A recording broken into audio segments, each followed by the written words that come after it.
Esteja convosco. Ele está no meio de nós. Proclamação do Evangelho de Nosso Senhor Jesus Cristo, segundo João. Glória a vós, Senhor. Naquele tempo, disse Jesus a seus discípulos: quem acolheu os meus mandamentos e os observa, esse me ama. Quem me ama será amado por meu Pai. Eu o amarei e me manifestarei a ele.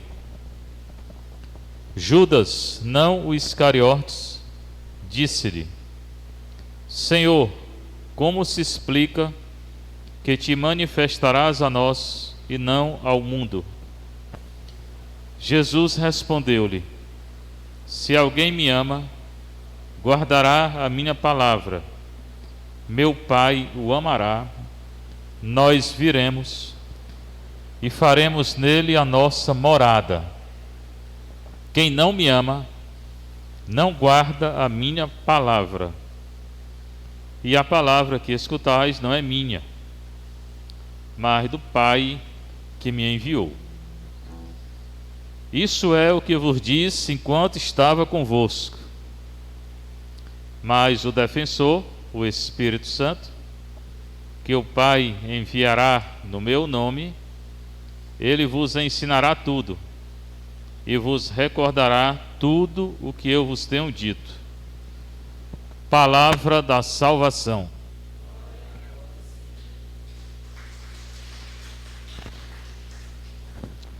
Sentar um pouquinho, você que está em casa, você que está aqui na nossa paróquia de Santa Terezinha, Evangelho de João 14, 21 a 26. Sempre bom acompanhar. Naquele tempo, hoje, agora, na hora que é anunciada a palavra de Deus, acontece nossa vida. Jesus falando aos discípulos, disse Jesus a seus discípulos: quem acolheu os meus mandamentos e os observa, esse me ama. Ontem ele falou do amor. Nós explicamos que o amor cristão, bíblico, de João, não é sentimento, nem sentimentalismo.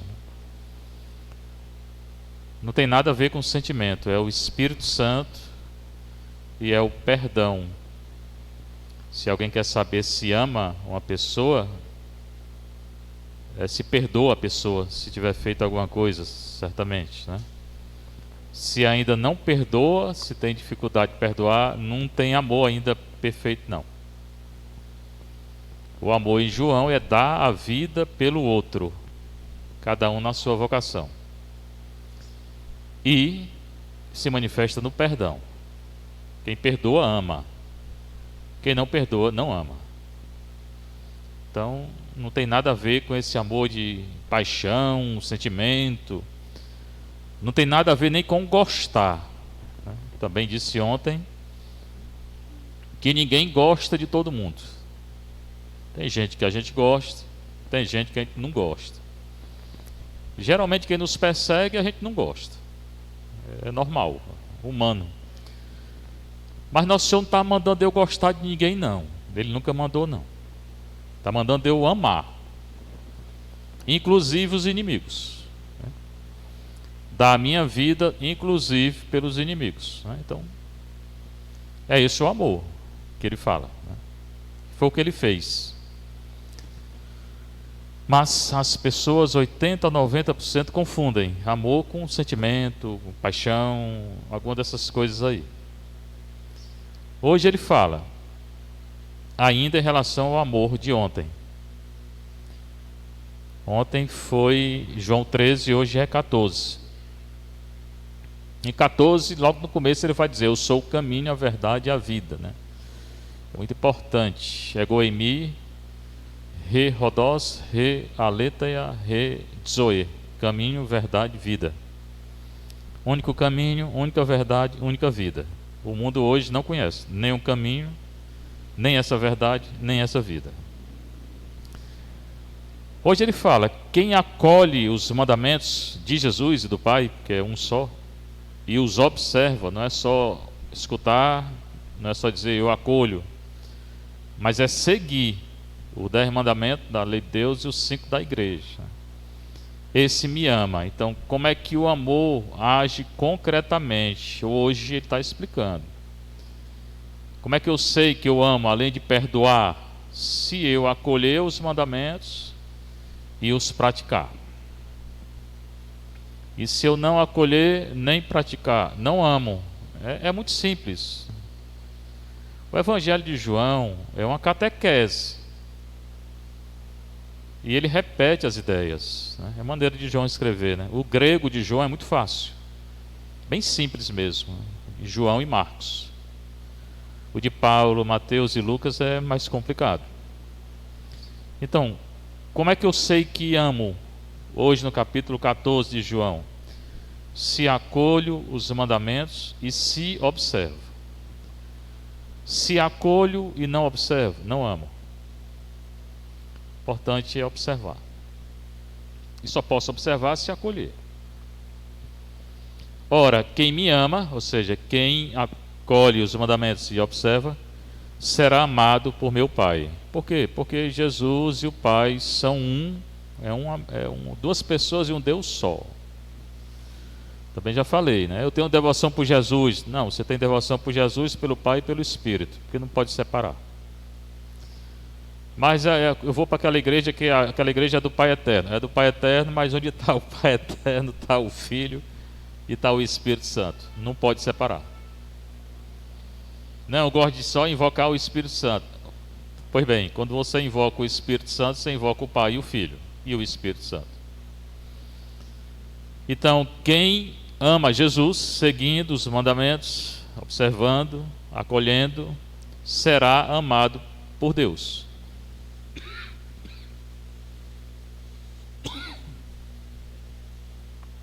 E Deus não nos deixará sós. Hoje é outro grande drama na humanidade, a solidão. Pois bem, a solidão pode ser uma coisa muito boa. Eu, por exemplo, gosto muito da solidão. Segunda-feira não adianta escrever para mim o WhatsApp, nem ligar, porque eu não atendo, né?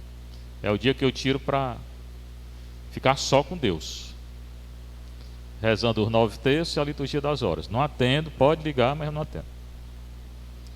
Ainda saio sozinho, gosto de sair só. Então a solidão é uma coisa boa, se você preenche com a oração. Mas se não preencher com nada, aí o que a maioria das pessoas fazem, entra na depressão, né? E muitos, às vezes, estão rodeados de gente e está em depressão. É uma doença. Então, quando você estiver só, aproveite para rezar, para colocar Deus na solidão, porque é muito bom. É muito bom. O mundo é muito agitado, né? E a vida do padre mais ainda. Chegou na igreja tudo com o padre, né? Então é muito bom o padre se retirar e passar o tempo sem falar com ninguém. Eu faço isso frequentemente. Então, quem me ama será amado por meu Pai, eu o amarei e me manifestarei a ele. Além de ser amado pelo Pai, Jesus nos amará e se manifestará a nós. Não precisa pedir essas grandes manifestações, não. Você não precisa pedir aparição, nem revelação, nada, não precisa nada disso. Se Deus lhe der, ok, você aceita. Mas não precisa correr atrás. É melhor até que não tenha, porque quando tem provação muito séria.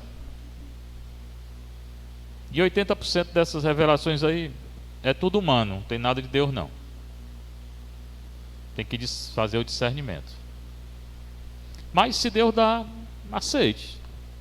Não procure. Judas, não Iscariotes. Iscariotes tinha saído já para trair e morrerá por isso. Disse-lhe, é o outro apóstolo aqui, o outro Judas lá, né? Que nós chamamos de São Judas Tadeu, dos impossíveis, né? O pessoal tem essa devoção, diz que ele é dos impossíveis, né?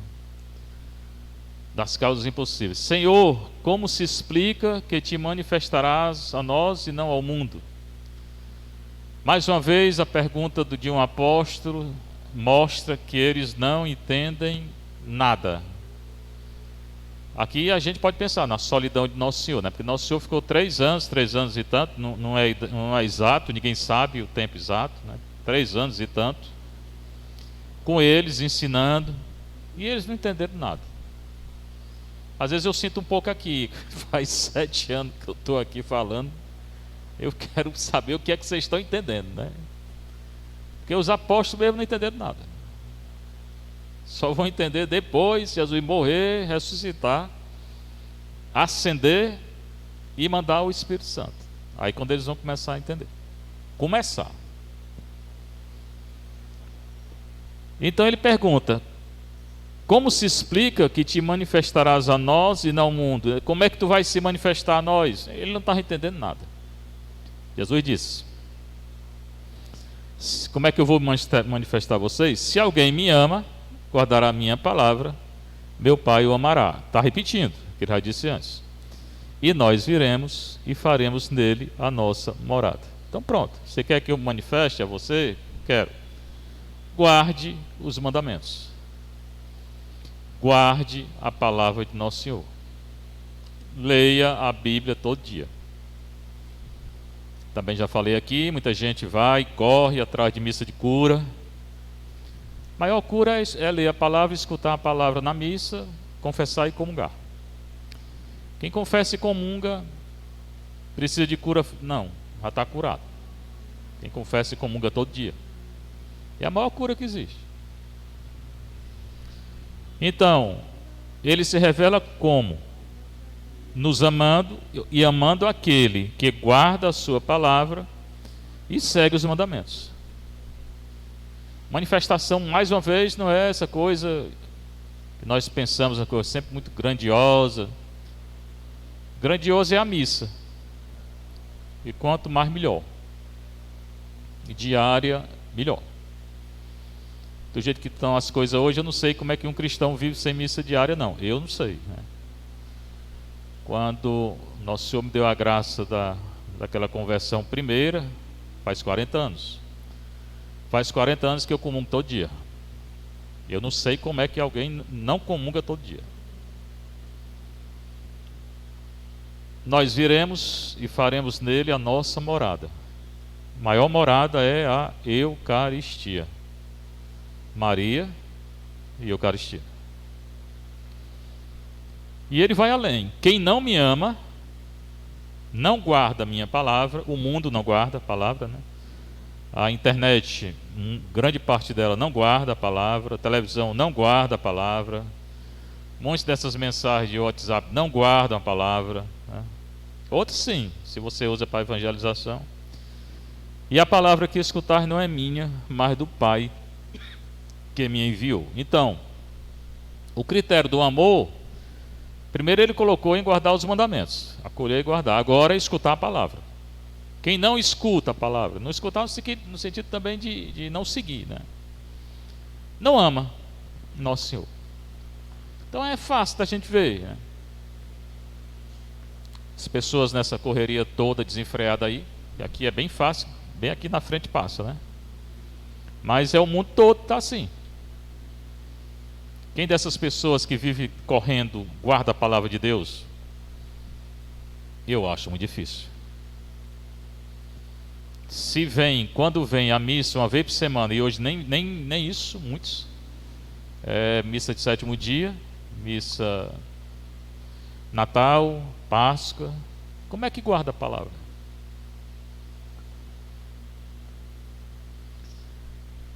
Novo conceito que ele fala, a palavra que ele fala, a palavra que escutar, não é minha, é do Pai. Mais uma vez, mistério da unidade. Ele e o Pai são um. Jesus só fala aquilo que o Pai quer que ele fale. Pronto. Tudo que ele falou, o Pai mandou. Pronto. Isso é o que vos disse enquanto estava convosco. Está respondendo ao Judas lá. De novo anuncia a morte. Está chegando a morte dele. E ele falou bem claro. E vai além. Mas o defensor, agora fala do Espírito Santo. o Espírito Santo que o Pai enviará em meu nome, Pentecostes, ele vos ensinará tudo e vos recordará tudo o que eu vos tenho dito. Por quê? Porque o Espírito Santo é um com ele e com o Pai. Tudo aquilo que o Senhor disse ou fala ou sabe, o Espírito Santo diz, fala e sabe. E o Pai também. Então anuncia a morte, no final, e anuncia a vinda do Espírito Santo. Então daqui para frente, muitas das leituras vão ser essa, anunciando o Pentecostes. A vinda do Espírito Santo, que ele chama de defensor, chama de paráclito, chama de Espírito Santo. Que é Deus, com Deus, um Deus. Terceira pessoa da Santíssima Trindade, mas um Deus só. Que nós iremos comemorar dentro de alguns dias. Então ele vai nos dar o Espírito Santo, já nos deu, quem é batizado já recebeu. Cada vez que confessa, recebe, porque a confissão é o Espírito que perdoa. Cada missa ele está presente. Uma devoção que você quer ter com o Espírito Santo é se você comungar todo dia, né? Porque ali a comunhão é ele mesmo, né? E o Pai e o Filho. E é o Espírito, ele será enviado pelo Pai no nome de Jesus. Tanto que o batismo, ontem fizemos, é em nome do Pai, do Filho e do Espírito Santo. E ele quem nos ensina tudo e nos recorda tudo que o Senhor falou. Primeira leitura, Paulo, uma perseguição contra ele, Barnabé. Barnabé é companheiro de viagem dele, e eles entraram numa cidade, curaram o paralítico. Aquilo que Jesus fez, eles fazem. Aquilo que Pedro e João fizeram, eles fazem, né? Aí pensam que eles são deuses, povo pagão, né? E querem oferecer um sacrifício para Barnabé e para Paulo. E certamente eles não aceitam o sacrifício, porque eles dizem que aquele poder deles não é deles, né? É de Deus, né? O poder, o sacrifício se oferece a Deus, né? Termina dizendo a leitura que a muito custo conseguiram que a multidão desistisse de lhes oferecer um sacrifício. Infelizmente hoje em dia tem muito sacrifício aí, né, que se oferece não a Deus, né, mas a outras entidades, né. Até sacrifício humano, infelizmente, tem missa satânica, tem aqui esse negócio de macumba, espiritismo. Nada disso é para Deus. Nada. O mundo hoje está impregnado de falsa doutrina. Seixonoye e igreja não sei de quê. E essas igrejas também, sétimo dia aí, que nem Jesus não é nem Deus para eles, né? Então são muitas falsas doutrinas hoje em dia, né? Se oferece sacrifício a outros deuses, mas a Deus mesmo não. Pachamama, lá na Amazônia, né, é outra divindade que tem nada a ver com Deus, né? Fora essas religiões, entre aspas, né, que se dizem religiões, budismo e outras, que também com Deus mesmo não tem nada. Com Deus cristão, esse, infelizmente, é o mundo que vivemos. Está difícil professar fé nesse mundo. Vocês estão vendo que a igreja sempre é pouca gente. Inclusive domingo era para estar muito mais gente na paróquia, né? Mas é sempre, na minha opinião, 1% que se diz católico é católico. 1%. A maioria foi batizado e assim. Se diz católico, mas se não seguir, não é católico. Então que o Senhor mantenha a nossa fé, né? Ao menos isso. E Ele mantém, mas que nós façamos o nosso esforço para manter a fé. Porque Jesus dá. Se aproximar dele, Ele sempre vai dar fé, esperança, caridade, tudo. Nós temos que nos aproximar. E rezar por aqueles que não estão com Deus, né? Não tem Deus, não se preocupam com Deus e estão vivendo uma vida sozinhos. Às vezes rodeado de gente, como eu falei. Mas grande parte da humanidade vive só. Porque não se encontra e não se encontra com o Senhor. Seja louvado nosso Senhor Jesus Cristo. Para sempre seja louvado e vossa Mãe Maria Santíssima.